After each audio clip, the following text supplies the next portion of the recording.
안녕하십니까. 6월 9일 수요일 영국의 소리방송 빅타임입니다.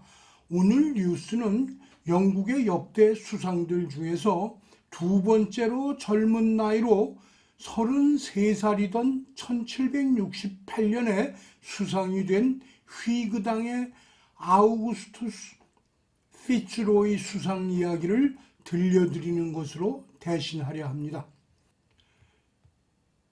지난 회에 소개해드렸던 24살에 수상이 된 윌리엄 피트 주니어가 15년 후인 1783년 보수당 의원이 수상이 될 때까지는 당시로서 최연소 수상이었습니다. 그는 수상을 할 때보다 퇴임 후에 식민지 개척자들과 좋은 관계를 유지하면서 많은 업적을 남긴 인물입니다. 그의 이야기 지금 아이린 킴이 시작하겠습니다.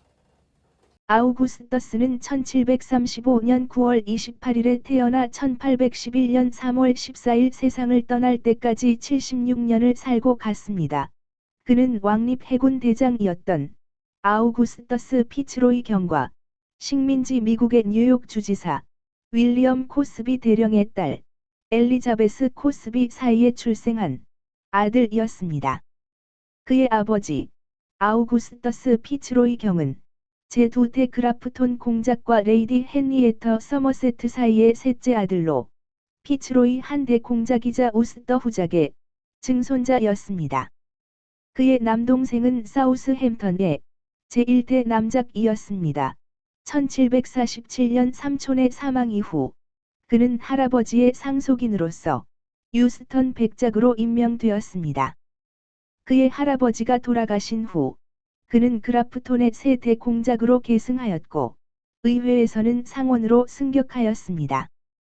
그는 처음 정치를 시작할 무렵 당시 국왕인 조지 3세가 가장 좋아하던 국회 내의 실력자 부트 경의 반대자로 낙인 찍히게 되었습니다.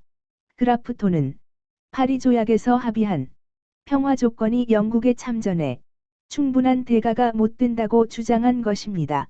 결국 부트 경에 맞서서 뉴카슬 공작과 한편 되었습니다.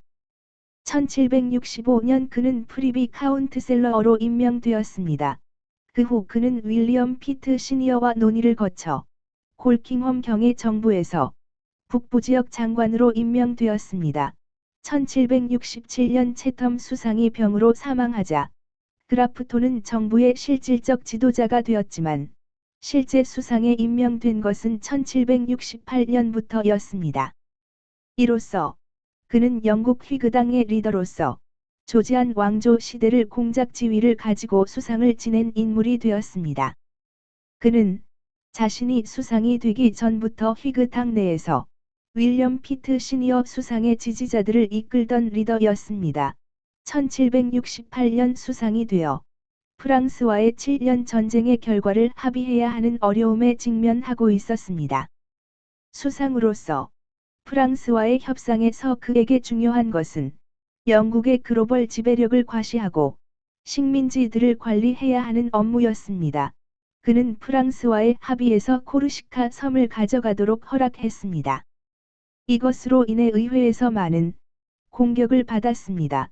그가 처음 국회에 들어왔을 때 부트경의 파리 조약 조건을 반대함으로써 부트경을 괴롭혔던 것과 같은 형상이 벌어졌습니다. 결국 이로 인해 수상된 지 2년 만인 1770년 로드 노스에게 권력을 넘겨주어야 했습니다.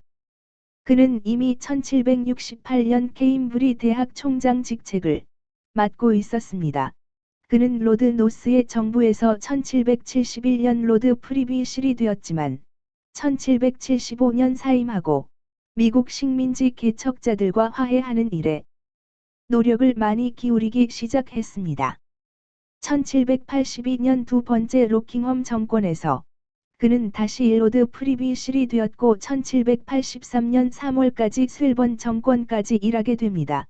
프리비실이란 업무적으로는 지금의 무임소 장관과 같은 직책이지만 서열은 매우 높은 장관이었습니다.